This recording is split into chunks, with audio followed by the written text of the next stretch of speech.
जय श्री कृष्णा। राधे राधे दोस्तों, आप सभी का दिन शुभ और मंगलमय हो। आप सभी पर भगवान विष्णु की कृपा सदैव बनी रहे। आज की वीडियो में आप सुनेंगे माघ मास महात्म्य का अध्याय 7। पिछले वीडियो में आपने सुना था अध्याय 6। अगर आपने अभी तक अध्याय नहीं सुने हैं तो आप जाकर हमारी चैनल पर सुन सकते हो सभी अध्यायों को जो अपलोड हो चुके हैं। आगे आने वाले प्रतिदिन आपको हमारे चैनल पर माघ मास महात्म्य के अध्याय मिलेंगे, तो चैनल को यदि सब्सक्राइब नहीं किया है तो चैनल को सब्सक्राइब जरूर कर लीजिएगा। बोलिए भगवान विष्णु की जय। तो प्रिय श्रोताओं, आज के अध्याय में यमदूत कहने लगे, मध्याह्न के समय आया अतिथि, मूर्ख पंडित, वेद पाठी या पापी कोई भी हो ब्रह्म के समान है। जो रात्रि के थके हुए भूखे ब्राह्मण को अन्न जल देता है, मध्याह्न के समय जिसके घर आता हुआ अतिथि निराश नहीं जाता, वह स्वर्ग का वासी होता है। अतिथि बराबर कोई धन संपत्ति तथा हित नहीं है। बहुत से राजा और मुनि अतिथि सत्कार से ब्रह्मलोक को प्राप्त हुए हैं। जो एक समय आलस्य से भी अतिथि को भोजन करा दे, वह यमद्वार नहीं देखता।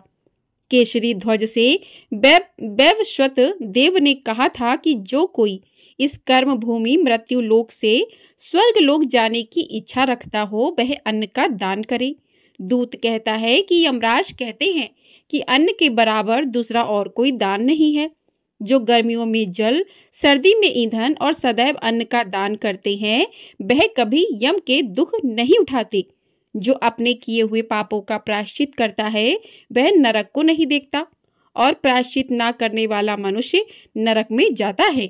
जो काया, वाचा और मन से किए हुए पापों का प्रायश्चित करता है, वह देव और गंधर्वों से शोभित स्वर्गलोक को प्राप्त होता है। जो नित्य ही व्रत, तप, तीर्थ करते हैं और जितेंद्रिय हैं, वह भयंकर यम को नहीं देखते हैं।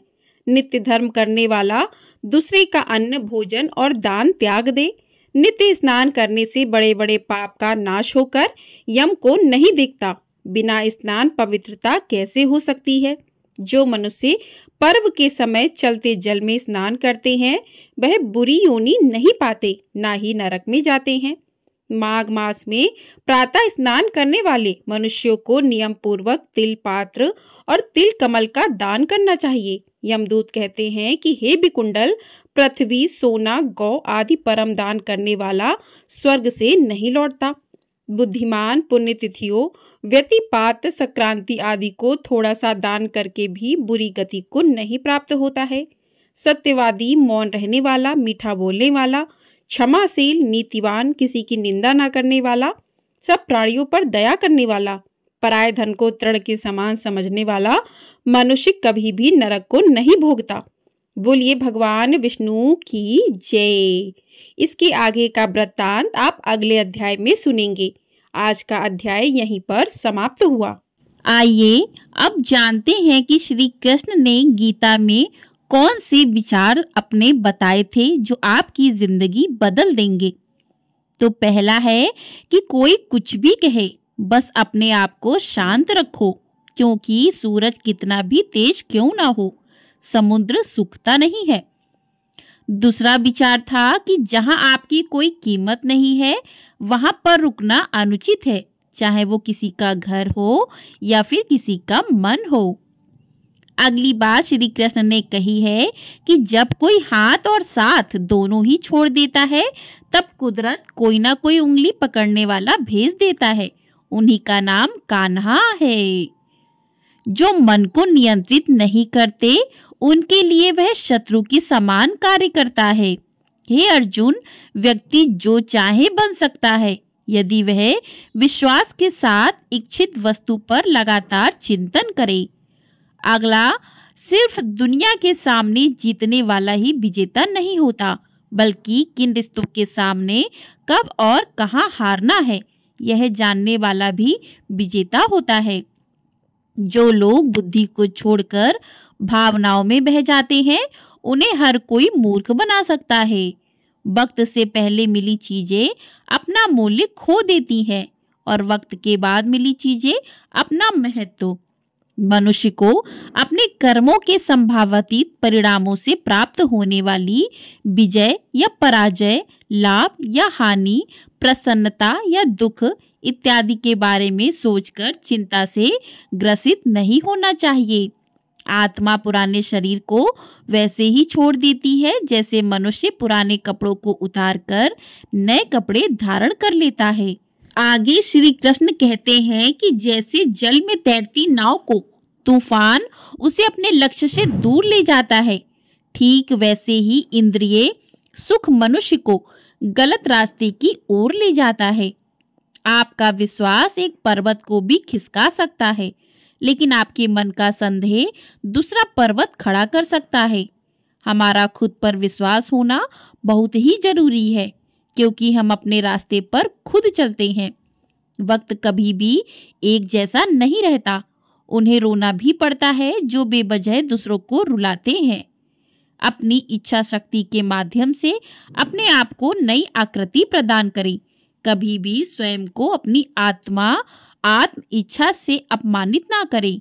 इच्छा एकमात्र स्वयं का मित्र होता है और इच्छा ही एकमात्र स्वयं का शत्रु भी होता है। आगे श्री कृष्ण कहते हैं कि अपनी पीड़ा के लिए संसार को दोष मत दीजिए। अपने मन को समझाओ, तुम्हारे मन का परिवर्तन ही तुम्हारे दुखों का अंत है। खुद को कमजोर कभी नहीं समझना चाहिए। अगर आप गिरते हो तो उठने का प्रयास करो, लड़ो, पूरी निष्ठा से अपना कर्तव्य कर्म निभाओ, बाकी सब मुझ पर छोड़ दो। हो सकता है हर दिन अच्छा ना हो, लेकिन हर दिन में कुछ अच्छा जरूर होता है। धैर्य रखिए। कभी कभी आपको जीवन में सबसे अच्छा पाने के लिए सबसे बुरे दौर से गुजरना पड़ता है। आगे श्री कृष्ण कहते हैं कि रोना बंद करो और अपनी तकलीफों से खुद लड़ना सीखो, क्योंकि साथ देने वाले भी शमशान से आगे नहीं जाते। समय सब न्याय करता है, तब गवाहों की आवश्यकता भी नहीं पड़ती। एक उपहार तभी असली और पवित्र है जब वह हृदय से किसी सही व्यक्ति को सही समय पर और सही जगह पर दिया जाए, और जब गिफ्ट देने वाले व्यक्ति के दिल में उस गिफ्ट के बदले कुछ पाने की उम्मीद न रखता हो। सुंदरता आपकी दृष्टिकोण में होती है। किसी को कीचड़ में खिला कमल भी लुभाता है और किसी को चांद में भी दाग नजर आता है। हे अर्जुन, जो कोई भी जिस किसी भी देवता की पूजा करे पूरे विश्वास के साथ करने की इच्छा रखता है, तब मैं उसका विश्वास उसी देवता में दृढ़ कर देता हूँ। उदय किसी का भी अचानक नहीं होता। सूर्य भी धीरे धीरे निकलता है और ऊपर उठता है। धैर्य और तपस्या जिसमें है वही संसार को प्रकाशित कर सकता है। हे अर्जुन, स्वर्ग प्राप्त करने और वहां कई वर्षों तक वास करने के पश्चात एक असफल योगी का पुनः एक पवित्र और समृद्ध कुटुंब में जन्म होता है। हे अर्जुन, जो व्यक्ति अपने समान सर्वत्र सम देखता है, चाहे वह दुख हो या सुख हो, वह परम योगी माना जाता है। प्रेम हो या प्रार्थना ये तो मालूम नहीं, पर जो आपसे है किसी और से नहीं। अहंकार और संस्कार में फर्क है। अहंकार दूसरों को झुकाकर खुश होता है, संस्कार स्वयं खुद झुककर खुश होता है। सेवा सबकी करो, मगर आशा किसी से मत रखो, क्योंकि सेवा का सही मूल्य ईश्वर ही दे सकते हैं। जब सत्य की असत्य से लड़ाई होगी तो सत्य अकेला खड़ा होगा और असत्य की फौज लंबी होगी, क्योंकि असत्य के पीछे मूर्खों का झुंड भी होगा। अकेले रहना तुम्हें यह भी सिखाता है कि वास्तव में तुम्हारे पास स्वयं के अलावा और कुछ भी नहीं है। जब परिवार के सदस्य आप प्रिय लगने लगे और पराये अपने लगने लगे तो समझ लीजिए कि विनाश का समय आरंभ हो गया है। आगे श्री कृष्ण कहते हैं कि क्रोध आने पर चिल्लाने के लिए ताकत नहीं चाहिए, मगर क्रोध आने पर चुप रहने के लिए खूब ताकत चाहिए होती है। जो आपका है वो आपको मिलकर ही रहेगा, फिर चाहे उसे छीनने के लिए पूरी कायनात एक हो जाए। श्री कृष्ण कहते हैं कि दो प्रकार के व्यक्ति इस संसार में स्वर्ग से भी ऊपर स्थित होते हैं। एक वो जो शक्तिशाली होकर भी क्षमा कर देते हैं, और दूसरे वो जो दरिद्र होकर भी कुछ दान करते हैं। प्रेम शरीर या सुंदरता को देखकर नहीं होता, प्रेम हृदय से होता है। जहाँ दो हृदय मिल जाएं वहीं प्रेम जन्म लेता है।